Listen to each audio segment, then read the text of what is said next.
Nous sommes tellement choyés de vous savoir nombreux aux côtés de vos postes récepteurs pour suivre notre édition du journal. D'abord la météo.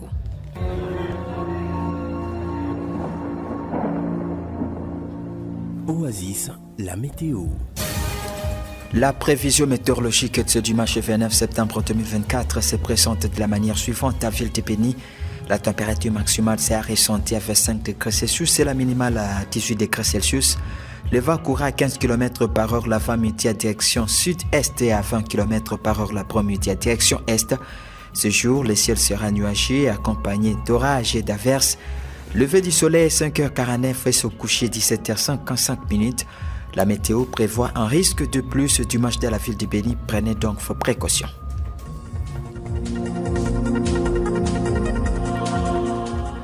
Au sommaire de cette édition du journal, un jeune homme est mort ce samedi en ville de Béni après être retrouvé dans un état critique au quartier Tamindé. Les sources familiales citées par la PNC révèlent que la victime était sortie de son domicile le soir de vendredi pour prendre un verre comme c'était l'habitude. Vous aurez des détails dans ce journal. La justice non équitable et la délinquance juvénile seraient parmi les facteurs qui favorise le surpeuplement des prisons en RDC. Vous allez écouter un des facettes judiciaires dans ce radio-journal qui salue l'initiative du désencochement des maisons carcérales entamée par le ministre de la Justice. Et puis, une femme avec son enfant de 10 mois ont été libérées des mains des ADF par la coalition FARDC UPDF dans les secteurs de Bapere et à territoire de Lubero. Les porte-parole de l'armée qui livrent la nouvelle ce samedi soutient que c'était après d'intenses combats jeudi dernier que ces désormais ex-otages ont été libérés. Alors que Roger Moutoukalo nous met en onde, je suis Justin Palo, compagnie à la présentation. Bienvenue pour tout détail. Jeune, ton avenir est plein d'espoir. Mais une seconde de plaisir sexuel peut le gâcher à jamais. Sois sage. Un jeune homme du nom d'Okisté est mort après avoir été retrouvé le matin de samedi 28 septembre 2024 dans un état critique au quartier Tamine de l'île Bakongo. Le corps de la victime présentait des lésions sur la face et un saignement. Selon un membre de famille cité par la PNC, le pauvre Augustin avait quitté son domicile le soir de vendredi pour prendre un verre. Il a d'abord été amené à l'hôpital général de référence de Béni où il a rendu l'âme 3 heures après. Le deuil se tient à son domicile au quartier Konkolio, c'est dans la commune de Moulekira. La justice non équitable, la délinquance sont vraiment parmi les facteurs favorisant la surpopulation carcérale de la République démocratique du Congo. Cette affirmation a été faite par Philémon Dambiwandambi, l'un des défenseurs judiciaires de Béni, en cours d'un entretien réalisé avec la radio Aziz Congo ce 28 septembre 2024. Tout a salué l'initiative du ministre de la Justice et garde-sceaux pour avoir entamé le processus du désencrochement des prisons RDC. Cet auxiliaire de la justice demande néanmoins aux magistrats de chaque fois faire une justice équitable afin qu'il y ait une bonne réforme au sein de l'appareil judiciaire à RDC.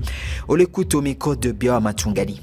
C'est parce qu'il y a trop de délinquants maintenant dans la cité qui fait que le ministère public ou les magistrats arrêtent et envoient les gens à prison. Il y a quelque part aussi le fait que la justice ne soit pas équitable. Il y a les autres qui ne devraient pas être arrêtés mais qui sont arrêtés. Parce que la justice devrait être humanisée dans le sens de ne pas chaque jour arrêter des gens même pour des faits bénins. Nous sommes en train de louer la sagacité, la capacité pour monsieur le ministre de la Justice de pouvoir commencer à désengorger la prison. Aller dans le sens également d'humaniser la justice. Et donc nous les félicitons pour ça. Nous pensons qu'il doit aller de l'avant, non seulement à Kinshasa, mais à descendre dans des provinces. On fait de continuer à désengorger les prisons pour que les gens n'arrivent pas à mourir dans des prisons parce que la prison n'est pas un centre de tuerie, mais plutôt un centre de rééducation. Aussi, non seulement désengorger la prison, voir de la manière ou d'une autre où on pouvait voir les cas pour lesquels on ne peut pas ou on peut envoyer les gens. C'est de faire une justice équitable. Également d'accompagner le ministre de la Justice qui est en train de vouloir humaniser la justice. Et également de ne pas affreindre à sorte que ceux-là qui sont éligibles pour qu'ils puissent quitter la prison ne puissent pas être retenus inutilement. Donc, asseoir dans ces pays un État qui ordonne et un État qui protège. Et également faire en sorte que l'État congolais puisse construire.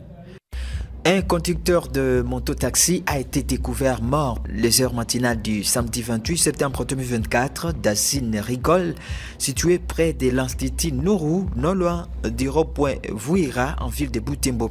D'après John Kameta, président de la société civile en commune Boulenkira, les fortunés membres de la TAMOV seraient exécutés par des inconnus avant d'être abandonnés dans une rigole.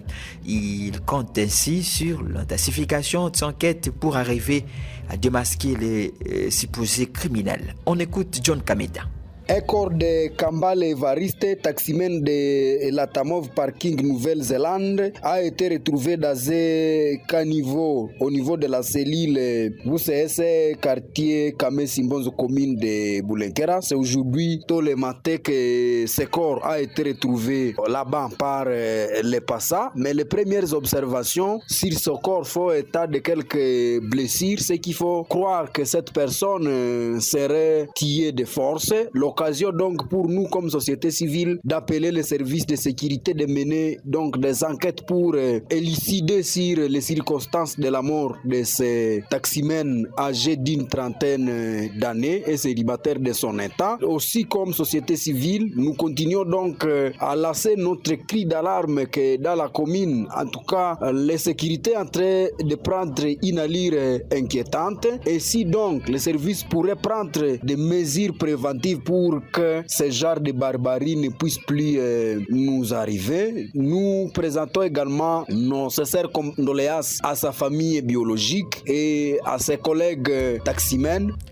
Les barrières illégales érigées sur l'axe Butembo-Mankwedjipa seront bientôt retirées. L'annonce a été faite ce samedi par les commandants des opérations Sokola Nkra Nord, le général Bruno Mandefou, lors de son meeting de la clôture de ce séjour à Mankwedjipa dans le secteur de Bapéry à territoire de Lubero. L'autorité militaire a occasionnellement appelé la population à avoir, la population à avoir confiance aux forces conjointes FARDC ou UPDF qui se bat pour mettre fin au phénomène ADF de la région. En réaction, la société civile Force Vive locale salue les propos du commandant et Kakule Kaini, président de ces structures citoyennes, souhaite voir l'autorité militaire concrétiser ses promesses. Nous vous proposons de l'écouter. Le même qui a eu le vœu de dire que toutes les barrières doivent être levées sur les différents axes Butembo-Mankwedjipa parce que nous avons observé à plusieurs barrières. Vous savez, il y a des barrières illégales, bien sûr. Il y a les Trascom, il y a les éléments donc, des groupes armés au niveau de Biambwe. Il y a Trascom aussi au niveau de Matetos et Haïtendi. Il y a aussi les éléments de l'ordre aussi qui ont érigé les laits, qui perçoivent bien sûr à la paisible population de l'argent. Quelque chose que nous considérons comme une tracasserie. Et le message du général, normalement, c'est un ouf de soulagement. Une fois cela appliqué, parce que vous savez, il y a des messages qu'on lâche et les autorités partent sans même application. Et cela alors devient un grand danger à la paisible population. C'est pourquoi nous avons bien accueilli les messages et nous voulons son application pour que la population puisse passer et les usagers de la route puissent fréquenter les différentes artères sans difficulté. Parce que quand dans la route il y a des barrières, ça cause encore une autre tracasserie pourtant. La coalition FARDC UPDF annonce avoir libéré l'une des épouses d'un leader terroriste de forces démocratiques alliées ADF dans les secteurs de Bapéry à territoire de Lubero. Le lieutenant-colonel Makazoukai, porte-parole de l'opération militaire Sokola Nkra Nord, qui rapporte bien sûr la nouvelle, note que cette femme et son enfant de 10 mois ont été libérés au cours d'un tasse combat entre ces deux forces mutualisées et les rebelles de l'ADF le jeudi 26 septembre 2024. Originaire de Lubero, la femme libérée avait, selon l'armée loyaliste, déjà passé un an en brousse avec les rebelles des ADF, comme l'a dit Grace Maoua. Et puis, ce samedi en ville de Kouma, un conducteur de moto-taxi est mort tamponné par minibus au rond-point Signers. Pour s'insurger contre cette perte en vie humaine, les taximens se sont soulevés contre les chauffeurs de minibus, paralysant ainsi les secteurs de transport en ville de Goma. Suivez le maire policier de la ville de Goma dans cet élément. Nous avons les agents qualifiés de la PCR qui ont fait leur travail. Un minibus ce matin a tamponné un motard au niveau de rond-point Signers. Et le rapport atteste que le motard serait en excès de vitesse et mauvais dépassement. Alors j'invite le responsable de corporation de motards de rappeler leurs adhérents à l'ordre. Les motards ne doivent pas toujours avoir raison. Lorsque vous troublez l'ordre public, la sécurité va s'en charger. Parce qu'il ne revient pas aux motards d'être en même temps juge et partie. Et la police est sur terrain pour rétablir l'ordre public. Et les motards qui s'attaquent aux taximens, ils sont hors la loi. Et ils seront considérés en tant que tels. Oasis Congo FM TV, toujours plus proche de vous. À tout moment de la journée, retrouvez l'essentiel de l'info régionale. Oasis Congo FM TV, la juste dose d'infos. La paroisse d'une église locale de Wouloho servirait ces derniers temps des cachettes au combattant d'EF depuis jeudi dernier. L'alerte a été faite samedi 26 septembre par la CRDH antenne de Mambasa à Nituri. La journée du samedi 28 septembre poursuit la source. Ces combattants sont vraiment sortis du temple pour prendre en otage 2 civils. Confirmation des faits avec Grace Kakine de la CRDH Mambasa. Des personnes viennent d'être emportées par les belligérants ADF à Boluho, entité située dans le groupement Bakaï Kwachiferi de Babila Babombe. Et après l'ingression de Mamolembo, ces ADF se seront déjà camouflés dans l'église Sebeka de Boluho. Raison pour laquelle nous appelons la population de Munzangi, Mamolembo, Kielouhede de demeurer toujours être vigilante car l'ennemi circule en électro libre du groupement Bakaïko. Nous appelons la population de demeurer toujours être vigilante et de dénoncer tout mouvement suspect. Et à l'armée, nous appelons la coalition FARDC UPDF d'aller vite libérer les personnes, car plusieurs personnes se sont déjà emportées par ces belligérants. Nous appelons aussi notre gouvernement de l'Ituri de songer comment aller traquer ces ADF, car les ADF emportent jour après nuit la population. Le banditisme s'accroît ces derniers jours à Biakato, chef-lieu de la chefferie de Papila Babombi, territoire de Mambasa à Nituri. L'alerte est faite par la nouvelle société civile congolaise de la chefferie précitée qui révèle que les bandits utilisent des armes à feu et blâchent et forcent les portes par des grosses pierres pour accéder à l'intérieur des maisons de population. Tout en appelant la population à collaborer avec les autorités afin de démanteler des bandits. La nouvelle société civile congolaise menace d'initier des sit-ins et nous vous proposons donc ici d'écouter ces cadres de la société civile à Mambasa. 5 téléphones dont 3 Android, 40 000 francs congolais et d'autres billets de grande valeur ont été emportés par les bandits voleurs dans la nuit du jeudi à ce vendredi à Biakato. Les blocs ciblés, nous avons les blocs Bandi Souba et les blocs Bandi Kindo. Ces voleurs opèrent avec les armes à feu et blâchent. Mais aussi pour accéder aux différentes maisons, ils utilisent des grosses pierres. Depuis que ces cambriolages ont commencé, il n'y a aucune enquête initiée par les autorités de la place. Nous sommes en train d'appeler maintenant les populations assemblées avec les autorités pour voir comment découvrir ces présumés bandits qui sont en train de menacer les gens pendant la nuit en emportant les biens de cette population. Si rien n'est fait, nous allons faire des plaidoyers pour initier des mouvements de sitting et de grèves dans la région.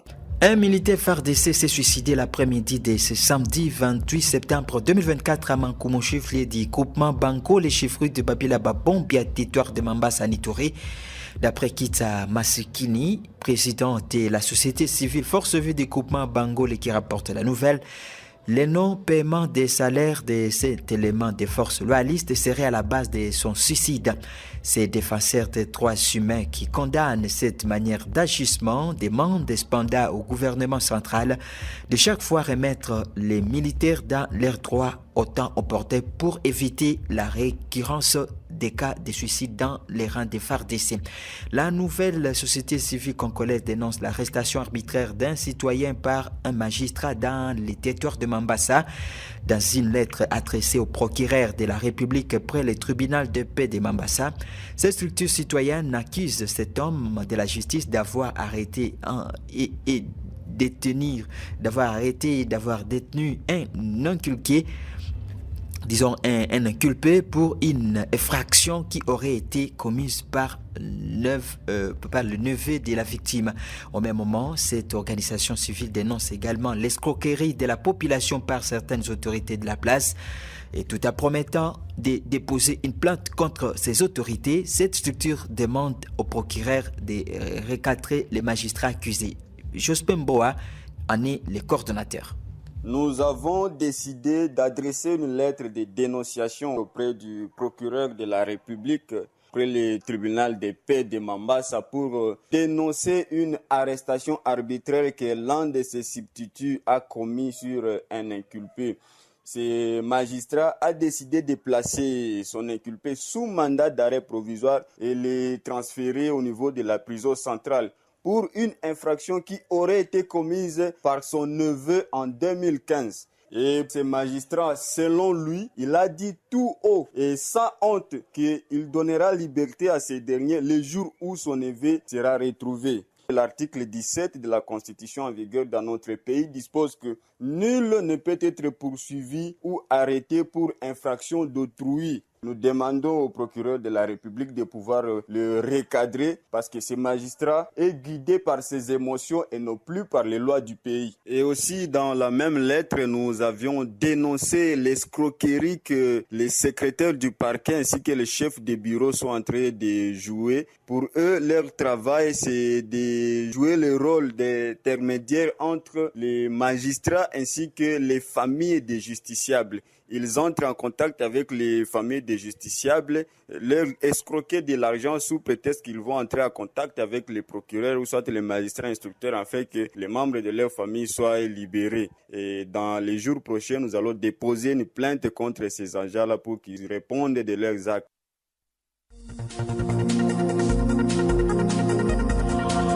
Nous sommes à la fin de cette édition du journal, édition mise impeccablement en onde par Roger Moutoukalo. J'étais à sa présentation, Juste Palou Compagnie, c'est moi. Merci à vous tous de nous avoir suivis.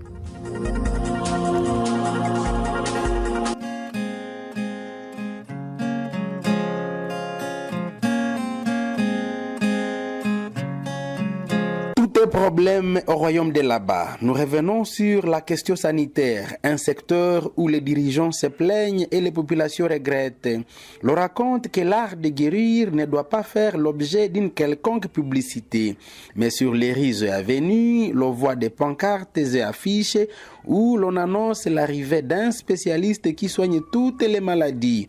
Au royaume de là-bas, les spécialistes dont il est question annoncent la guérison de toutes les maladies, même les plus compliquées possibles, les chroniques et les incurables.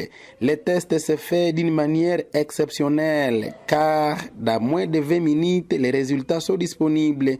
C'est vraiment adapté au royaume de là-bas. Ce qui est surprenant est que les doses sont interminables. Les traitements prennent des semaines, voire des mois. Les habitants du royaume de là-bas sont pratiquement dupes pour accepter tous ces traitements hallucinatoires. De passage, le pèlerin a vu que certains malades ont cru à des publicités, mais jusqu'à ce jour, ils n'ont jamais eu de guérison souhaitée. Ils vivent de l'espoir, oui, car l'espoir fait vivre, avec des paroles trompeuses, et finissent par succomber dans des circonstances de la complication des maladies. C'est après les complications que la famille décide de consulter un personnel qualifié de santé, mais souvent c'est tard. Au royaume de là-bas, certains postes de santé et dispenseurs sont aussi problématiques. Des structures avec un personnel dont la formation reste à découvrir. Un même agent à la maternité le soir pour y conduire un accouchement. La journée, le même agent est au laboratoire. Tantôt, il est à la salle de soins. l'imbroglio total. Des agents n'ayant pas fini le cycle primaire, mais recrutés en formation. 6 mois après, ils deviennent eux aussi soignants. Heureusement que Sa Majesté le Roi n'est pas au courant de tout cela. Mais dans la communauté, il y a des responsables censés mettre de l'ordre dans ces secteurs. Ils sont d'ailleurs appelés les yeux et les oreilles du roi quant à ces. Hélas, le secteur de la santé est à la merci des charlatans au vu et au su de tout le monde. Le royaume de là-bas reste la nation où le mal est bien vu.